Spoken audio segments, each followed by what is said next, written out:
Hi guys, welcome to day VEDA 22. I was inspired today by John Green's vlog about the Republic of Central Africa. So I thought, hey, I just finished a paper on minority rights in countries that have recently joined the EU from Central Europe. So why not take that and do something knowledge-y, hence why I'm wearing glasses. I couldn't find my actual glasses. So I'm wearing 3D glasses, but you know what, they still make me look kind of smart, so I'm going with it, and it felt like I needed glasses since I was going to educate you. Alright, so here we go.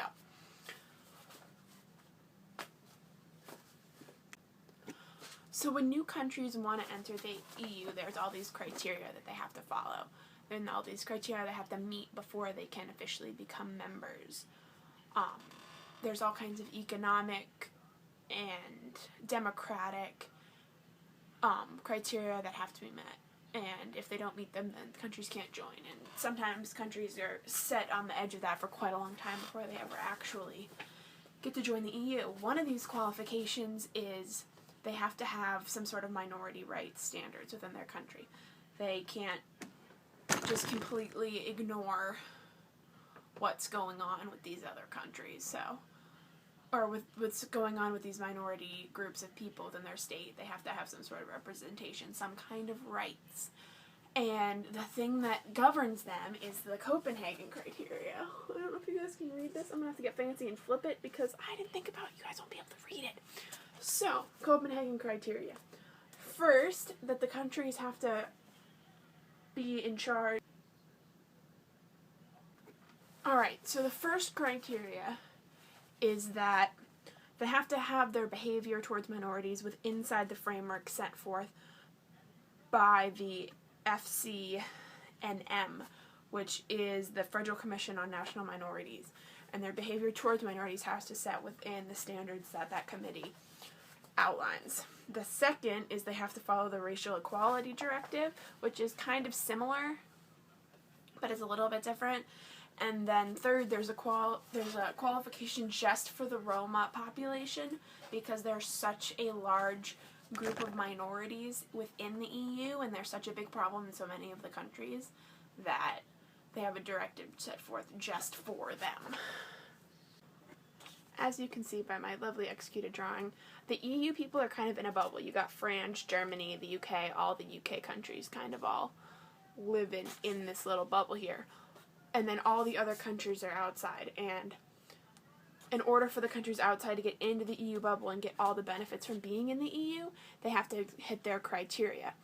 The interesting thing about the criteria is that it only applies to the new members. People that were already members of the EU, or people that were original members or came in before the EU started to care about this stuff, they have no regulation about it whatsoever. They can do whatever they want within their countries, and nobody can say anything about it.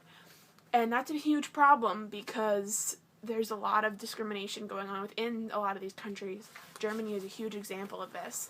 And unfortunately, there's no set regulation within the EU right now, within the already member countries, so it's just kind of all discombobulated in there. Another big issue is whether the EU should be imposing these kind of qualifications on states, because even though, you know, minority rights is something obviously everybody should have, if you take out the equality, you know, black and white question of it, there's the question of whether when you bring in an outside force to a country and make them make a change, whether the country's ready for it or not, whether there will be a good result from that forced change.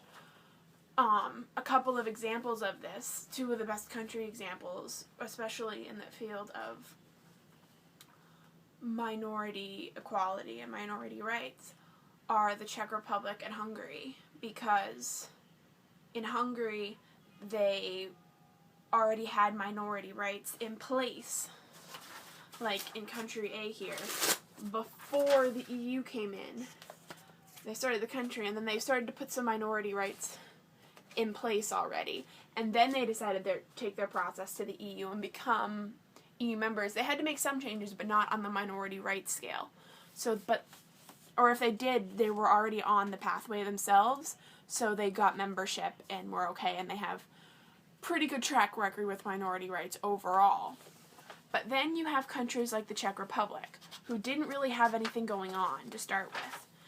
But when they started to show some interest in joining the EU, the EU was like, well, you have to fix your minority rights laws. And the problem is that the country wasn't ready for it.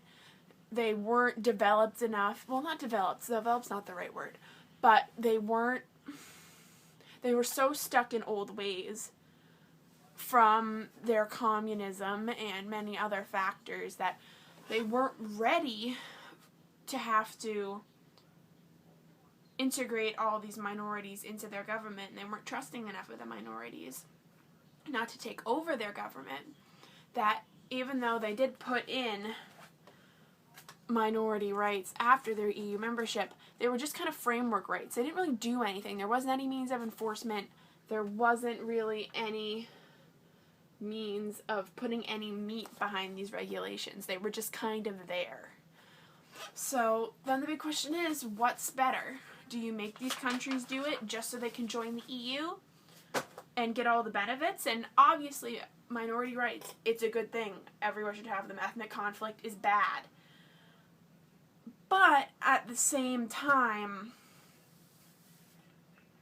is it good to force them and then have them put these laws in place but have no weight behind them? I mean, that's not really helping the minorities either. And so it's a really deep question. At the end of my paper, that's what I suggested is further research for it. But I don't know. It's a big issue and it requires a lot of thought. I mean, the issue of equality is pretty black and white, but the weight of the equality has got a little bit of sketchiness in there. Well, anyway, I hope you guys enjoyed my lovely presentation. I made those beautiful things that I'm going to attempt to flip for you. If I don't really know how, I'm going to have to ask Jenna about that. So if they're not flipped, I'm sorry. Hopefully you guys will not know that I had a problem with this and be like, what the hell is she talking about? I can read them just fine. And then you'll see this and be like, oh. But yeah, I hope you guys enjoyed my first attempt at being knowledgeable about something on the internet in a vlog. Yeah. See you guys tomorrow.